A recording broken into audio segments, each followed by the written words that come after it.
5 things I wish I knew before going into law enforcement. We're gonna talk about these things because before I started this journey and career in law enforcement, I did not anticipate the things that I'm about to talk about. I just didn't think there would be issues that I would come across. But boy, was I wrong. Okay, this is not high enough. I made a little list on my phone, so I'm just gonna read off of that list. Let me get a tripod. This is better. First thing, I can't believe how two-faced people are. It is crazy. Now, I realize that a lot of these things happen in workplaces to begin with, because when you have so many people under one roof that have different personalities, not everyone's gonna get along. So that's not really what I'm trying to talk about, because there have been people throughout life where I just have not gotten along with them. That's just how life works. No matter how nice you are, no matter how kind you are, people are still backstabby and are just out for themselves. That's just life. I can handle a lot. I'm a strong individual. People are so two-faced in this job.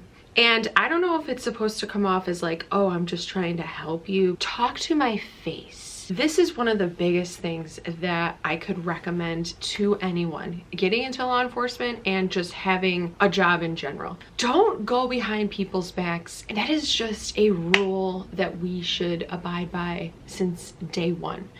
I personally confront and talk to people about things because that's how you resolve problems. You talk to each other, you communicate. This is why we have communication skills, so that we can talk to one another, move past the issue, and get on with our lives. This is how you build relationships. Throughout this career, there's just been so many people that are two-faced. They'll say one thing to your face and then they'll go behind your back and talk to other people. It doesn't make sense to me. Aren't we all supposed to be grown-ups? Why are you talking behind my back? It's just dumb. Anything that you feel as if you can say to someone else, you should be able to say it to my face. This thing right here. That's just something that I had to adjust with, and I've confronted so many people about things that I've heard them saying to others, either about my job or about like relationships that I've had in the past, and they have nothing to say for themselves.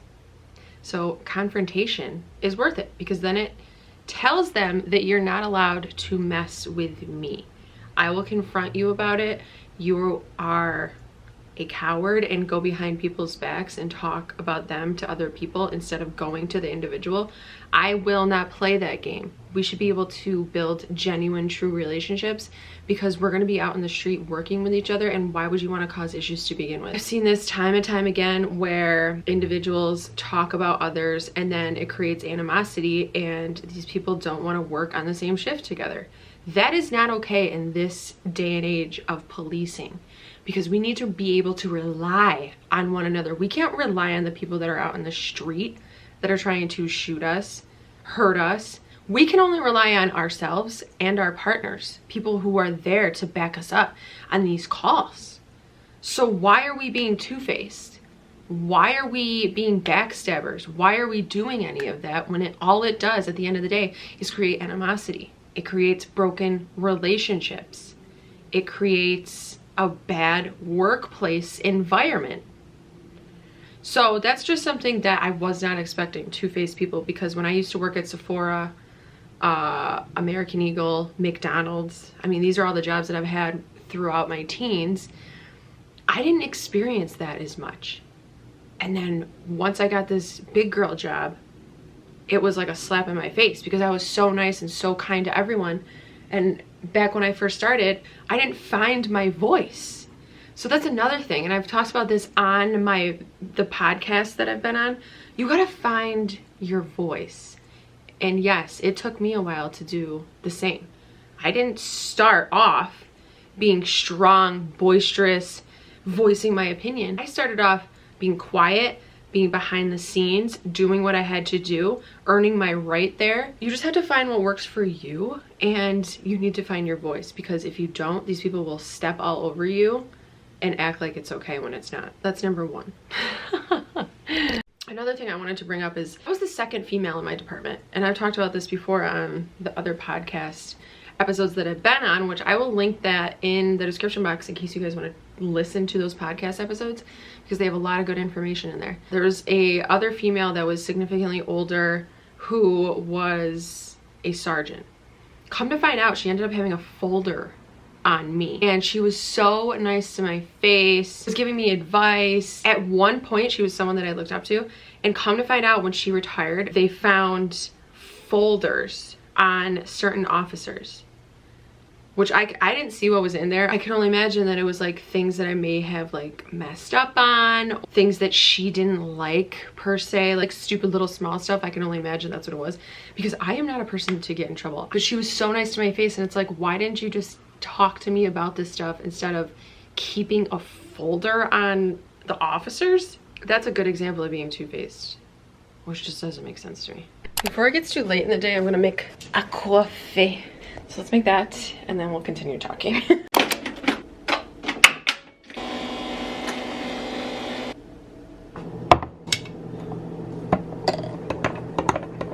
If you're new here, hello and welcome.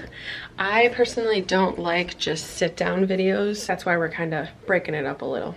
I personally find them boring. Like, I can't even watch other people that are just sitting there talking to the camera. I like a little mixture. Cheers. Let's move on to the next one. Number 2. Sometimes your department won't have your back. It can feel as if you're alone. Don't let that bother you. Either handle the issue yourself so that you are being heard. A big thing that I've learned is document everything. So when you go in to speak with your higher ups, whether it's your chief, your captain, a sergeant, a lieutenant, anyone, type up a memo. A memo is a memorandum, and that's formal documentation. Type up a memo that says, I spoke to so-and-so on such and such date. We discussed the following, and then just sign it at the end, present it to the chief so that he has a copy of that documentation. That's something that I never would have thought I would have to do, was document conversations and times and periods of when I talk to someone, because if the issue isn't resolved, you have that documentation to fall back on. You can bring that up and say, I discussed this with you on such and such date. It has not been resolved since then. I'm now talking to you for a second time, and it's still not being dealt with. These are just things that have happened that I've seen. You gotta do what you gotta do in order to protect yourself. Sometimes your department just doesn't have your back, doesn't have your best interest, and you have to look out for yourself and look out for what's best for you without doing it in a selfish, awful way. I don't insert myself into drama. I stay far, far away from it. But when people want to make it my problem, then I have to address it. Number 3, politics are huge. It's just crazy. I never thought that that would even be a thing. And people warned me, and I'm like, what do they mean by this? And this is what they mean by politics. If you are liked and you have a good rapport with a higher up, 9 times out of 10, you're gonna go places. If you are a person who disagrees with bad and voices their opinion and doesn't ass kiss, pardon my French, but it's literally ass kissing, then you won't excel. No matter how awesome your credentials are, your trainings, how qualified you are, you will not excel if you aren't ass kissing to the right person.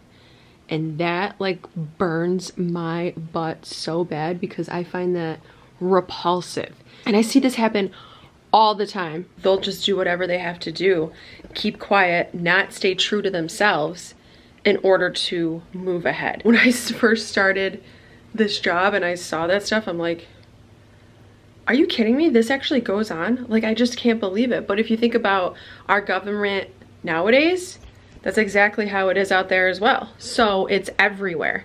People are ass kissers just to move ahead. And I am not that kind of person. I just can't. Like, I would rather puke than be a butt kisser and not be true to myself. So I've never been able to do that, but I've seen so many people do that, and it's just bonkers to me. Yeah, politics, huge. So number 4, police departments can get very clicky. With my experience, I've noticed that there's the good group of people versus the bad group of people. And what I mean by that is the good group of people are the people that have your back, who have good values, who do the job well, good, normal, genuine, nice people. Then you have the bad side. The bad side, they don't know what they're doing, they mess up everything, talk behind everyone's back, whether it's their friends or not, be up the chief's wazoo so that they can keep him as an ally and a friend. Toxic human beings to be around. It really is a divide. It's very clicky. And this happens everywhere. I call out everyone and their shenanigans because I'm not going to talk behind anyone's back. I've confronted so many male officers, female officers doing stupid, malicious, unnecessary things. You should all just be able to get along and be cordial and have a successful department. It is clicky. Very, very clicky. Number 5, there is a sense of entitlement. Oh, I should be able to go do this, or I should be this rank, or I should go to this training. I don't understand how you feel so entitled. I've never felt arrogant. There's a lot of arrogance that flies through the air. I always call it a weenie measuring contest. They always try to one-up each other, and it's so crazy. I'm not a guy, so I don't know the mentality of men. All of the stuff that I've talked about in this video, I never would have seen it coming. And this is why I want to bring it to your attention. If you're thinking about a career in law enforcement, you have to think about these things and how you're going to navigate them and do the best that you can on a regular basis, because you are worth being there. Don't let anyone else ever bring you down or tell you otherwise. You are worth it. If you're struggling right now with like the PT test or the written exam or oral exams, you're gonna get through it. And if you don't this time, you will the next. You can't give up. Don't ever, ever, ever give up if this is your dream. These are just things that I want you guys to be aware of. They do happen. I've seen it far too many times, and that's why I wanted to create a video on this topic. And again, I have to say this. It happens everywhere. It's not just police departments. It happens everywhere. So I just wanted to talk about my experience and what I've seen over the course of 7 years. And I just want you guys to know what you're getting into. On top of, isn't it crazy that on top of all of this stuff, the shenanigans that go on in our departments, we have to deal with the craziness of the government being a bunch of idiots and all of these people on the street acting like yahoos. It's a lot. It is a stressful, crazy job, and you have to be as prepared as you can. So that concludes today's video. Give it a thumbs up if you enjoyed. Don't forget to subscribe, and thank you so much for watching. Until next time, I'll talk to you guys later.